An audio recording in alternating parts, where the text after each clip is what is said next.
ये gold reserves जो world top 10 central banks हैं, including those banks of US, Germany, Italy, France, Russia, China, Switzerland, Japan and Turkey, इन सब countries के central banks को मात दे दी है भारत की महिलाओं के गोल्ड ने।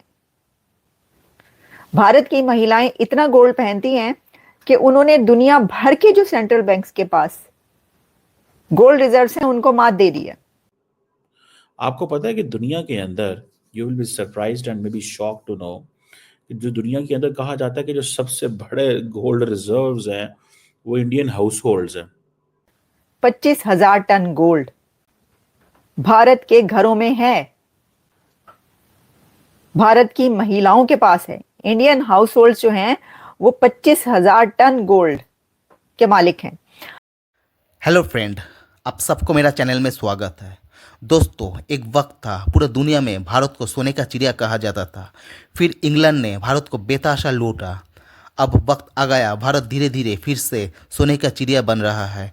भारत के फॉरेक्स रिजर्व में जितना सोना है, भारत के महिलाओं के पास उससे कई ज़्यादा सोना है।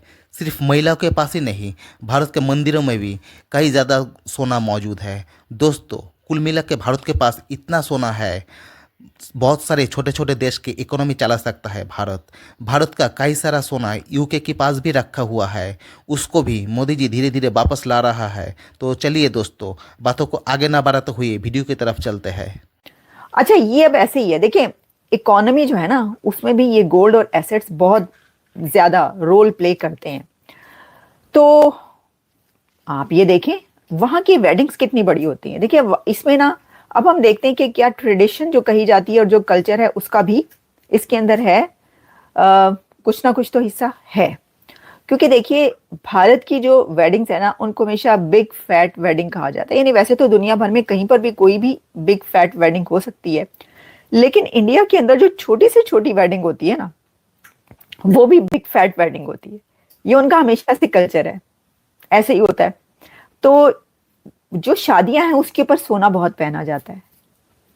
वहां पर सोने के बगैर कोई आम सी आपको महिला खातून मिलेगी ना, तो उसने अगर वो जो होता है ना 9 लखा हार, उसको बोलते हैं 9 लखा, यानी किसी शादी पर मैं बात करी, वहां की किसी शादी पे 9 लखा के जो 1 2 3 4 लड़ियां होती हैं, उसकी शायद 9 लड़ियां होती हैं। मुझे एग्जैक्टली सही तरह पता भी नहीं है इस चीज का, क्योंकि मुझे इतना शौक नहीं है ये वाली ज्वेलरी का।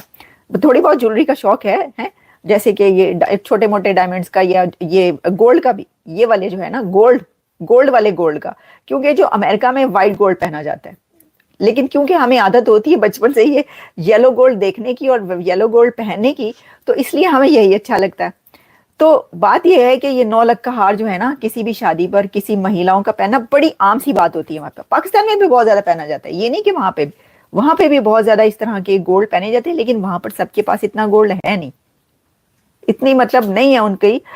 उसमें कल्चरल और बहुत बहुत कुछ शामिल है। लेकिन सबसे बड़ी बात तो यह है कि आप अफोर्ड कर सकते होंगे तो आपके पास होगा ना। आपका कंट्री आईएमएफ में है, तो आप कैसे इतना, घरों में अगर इतना ही सोना हो तो फिर तो क्या ही। लेकिन घरों के अंदर खवातीन के पास इतना गोल्ड होना कि वो वाला गोल्ड पूरी दुनिया के जो सेंट्रल बैंक्स हैं उनको बीट कर दे, ये कोई आसान काम नहीं है यार। ये इसी कारण जो भारत है वो इस वक्त बहुत बुलंदियों पर, ऊंचाइयों पर है। उसके घरों में सोने के ढेर लगे हुए, उसकी खवातीन महिलाएं सोने से लदी पड़ी हैं। और वो जो गोल्ड है, देखें, कहते हैं कि एक खातून और महिला या लेडी का सबसे best friend gold and diamonds होते हैं। ये बात कही जाती है, ये फ्रेज है कहीं का जो मैं आपको बता रही हूँ, और ऐसे ही है। अच्छा, हाँ, ये सही कह रहे हैं अहमदी गुलाम नवाब जो कह रहे हैं, वो कह रहे हैं जी, temples in India also have trillions of dollars worth of gold. Exactly. अब आप ये देखें कि ये जो रिपोर्ट आई है, इसमें जो मंदिरों के अंदर ट्रिलियंस ऑफ डॉलर्स का गोल्ड जो आप बता रहे हैं, वो तो उसको शामिल ही नहीं किया गया। अब अगर मंदिरों के अंदर का आप गोल्ड शामिल करेंगे, जो कि कहते हैं कि डेकेड्स नहीं बल्कि सदियों से, सेंचुरीज से वो गोल्ड वहीं पर पड़ा हुआ है, वहां पर जो हीरे जवाहरात हैं और जो खजानों के मुंह खुले हुए हैं मंदिरों के अंदर, जो कि सेंचुरी से लोग वहां पे चढ़ावे चढ़ाते रहे और वहां पे रखते रहे और सब करते रहे, वो अगर आप इकट्ठा करेंगे तो ये तो कहाँ का कहाँ पहुंच जाएगा फिर तो। यानी आप ये देखें, फिर तो सेंट्रल बैंक्स अभी तो सिर्फ उनके घरों के अंदर के सोने ने किया है, तो फिर तो पता नहीं किस किस को ये बीट कर देंगे, दुनिया भर की इकोनॉमीज को बीट कर ठीक है देंगे। जी। और इंडिया का जो करंट टोटल जो गोल्ड रिजर्व्स हैं वो 854 टन है। 854.73 टन गोल्ड इंडिया के पास पड़ा है। और मजे की बात यह है, सुनने में ये जो आ रहा है कि जिसमें ये अब तकरीबन 510 टन जो है वो डोमेस्टिकली भी पड़ा हुआ है। देन 344 टन जो है वो ओवरसीज भी पड़ा हुआ है। और कुछ 350 के करीब जो है वो बैंक ऑफ इंग्लैंड में जो जैसे वो पड़ा हुआ था। सो इंडिया का ये जो सैकड़ों जो जिसे कहते हैं ना टन गोल्ड जो पड़ा हुआ था, ये भी इसके पीछे एक स्टोरी है। आपको पता है बहुत सारे जो ममालिक हैं वो अपने गोल्ड जो हैं वो फॉरेन ममालिक में रख देते हैं, ताकि जब इंटरनेशनल ट्रेडिंग करनी हो तो अगर फॉर एग्जांपल इंडिया से आपने चीज़ बाय की है and it has to go in England, तो इंग्लैंड एक सेंटर है, ठीक है। न्यूयॉर्क जो federal reserve bank of New York है वो एक सेंटर है।